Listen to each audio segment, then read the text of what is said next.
Hi guys, Amajot here, and in the interests of stress relief, of relieving anxiety in a stressful situation, I'm here to tell you a story today because I'm hoping that this will help you because it certainly made me realize a few things about myself. And the story is about somebody who will do anything to avoid conflict, will do anything to not upset people and avoid arguments at all cost. Do you know somebody like that? Because I do. And I know somebody like that because that person is me. I I hate conflict. Like if I could hate anything, it's conflict, it's arguments, it's upsetting people. I will feel if I know there's an argument coming up or if I know there's something gonna come up that somebody's not going to agree with or I've upset somebody, then I will have palpitations. I will go through forms of anxiety and it's not pleasant. So naturally, my instinct is to avoid conflict at all costs. But something happened today that meant that I couldn't avoid the conflict. And I'm actually really proud of how I managed it and wanted to share it with you because I wanted to remind you that, again, change happens over time. So I was at the airport very, very early this morning. So naturally, had already woken up earlier than I normally would. And dropping off my gorgeous soul of an aunt to the airport so that she can travel back to India. She's a very nervous traveler. She's an anxious woman at best, and she's a nervous traveler. So, kind of helping her through the check-in process. There were awful, awful queues, and this airline did not manage it well. I will be making a complaint, but they did not manage the situation well. So they were kind of veering people off to a separate queue to say when that queue gets smaller, you will move to that queue, but they weren't consistent about it. Somebody stepped in front and of two people in front of us. And so I went over there and I was like, everybody is waiting in the same queue. It's very long, and this is if you're anything like me, the injustice of somebody jumping a queue is it's too much for me to bear. And bearing in mind this man's much, much taller than me, big burly bloke, and I just said, the queue starts over there, so we're next in this queue.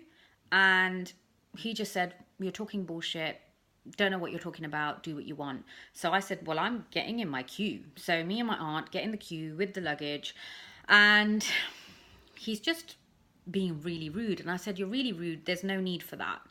My heart's beating really fast. Like, I don't enjoy this kind of altercation, but it's not okay.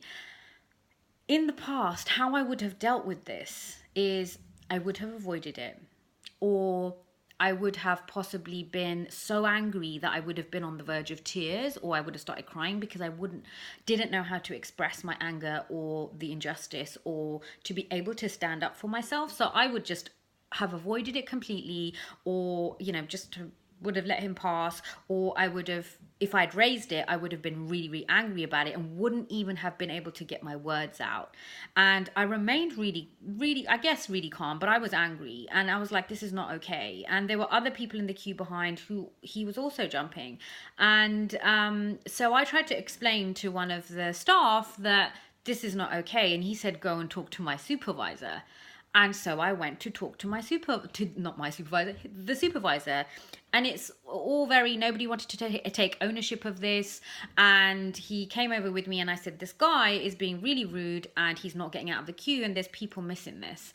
And, you're being inconsistent. It's not fair. People are going to be late for their flights. It was rammed. It was absolute chaos. And so he just carries on and he starts calling me an effing idiot and starts swearing at me even more. And I said, I don't deserve to be abused like this. This is not on. And my response, my immediate response to conflict, although this might resonate with you, might not, but if somebody's attacking me, I will attack back. That's my instinct. And so I raise my voice, my anger, and I raise my voice. And that's what I said. I said, don't call me an effing idiot. And the interesting thing was that then I calmed down. So that was my response. I then calmed down and I said, it's not okay. You can swear all you like, but it's not okay for you to do this. And obviously, everybody's watching. Like, again, anything that draws attention to me like that in that situation, I want to avoid. So everybody in the queue is watching. And then what happened was, everybody joined in. Everybody said, this is not okay. The 4 or 5 people around us who knew he was in the wrong said, this is not okay. And and this man didn't want to hear it. He wouldn't move out of the queue. He didn't want to hear it. They asked to call security. Security didn't come. He stayed in the queue.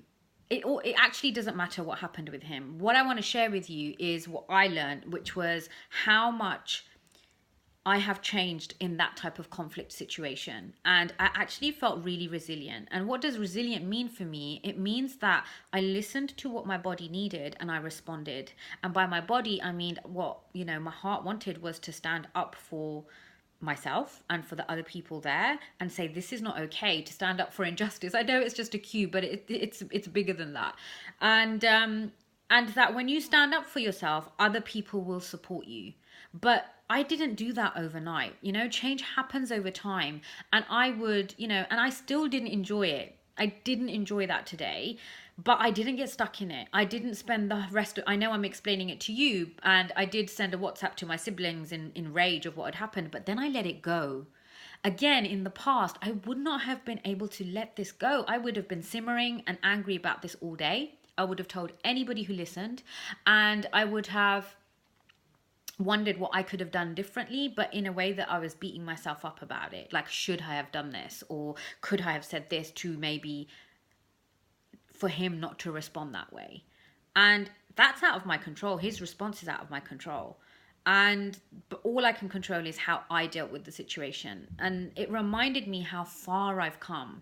So what I want to tell you is that things can change. If you're one of those people who gets sweaty and panicky and full of anxiety in a situation which causes stress, those things can build up over time. And if every situation is a conflict situation for you, which is what it used to be, I used to live in those palpitation moments all the time. It was consistent and it wasn't good for my health. And I suffered for it and I burnt out for it.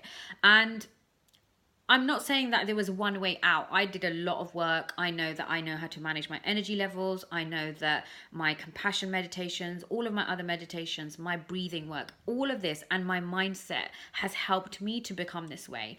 It doesn't change that I don't like doing these things or that I don't like experiencing these things. But what it tells me is I can handle it. And I can manage it, and it's gone now. I came back home. I've got meetings this afternoon that I needed to prep for. I did give myself 20 minutes to do my compassion meditation again today. And I've talked about it before. I use biofeedback technology, which tells me if I'm in alignment, like how stressed am I? It actually tells me that. And physically, mentally, and emotionally, I was actually in a really good place. Like in a much better place than I have been in other times when I've done 20 minutes of compassion meditation. So it told me that I've let go of it already. It told me that I'm okay with how I dealt with that, even though I didn't enjoy it. We all have to do stuff. Our stresses don't go away, sadly. It's taken me a long time to realize that.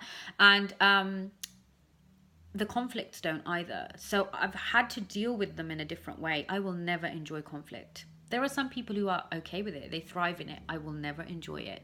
But I know I can handle it when things come up and I can respond in an instant. So whatever you're doing, whatever you choose to do to manage your stress and manage your anxiety, I want you to know that it will work. Don't give up. If you want to know how I did it and how my clients have benefited from it, come and talk to me. I don't charge for that. Come and talk to me.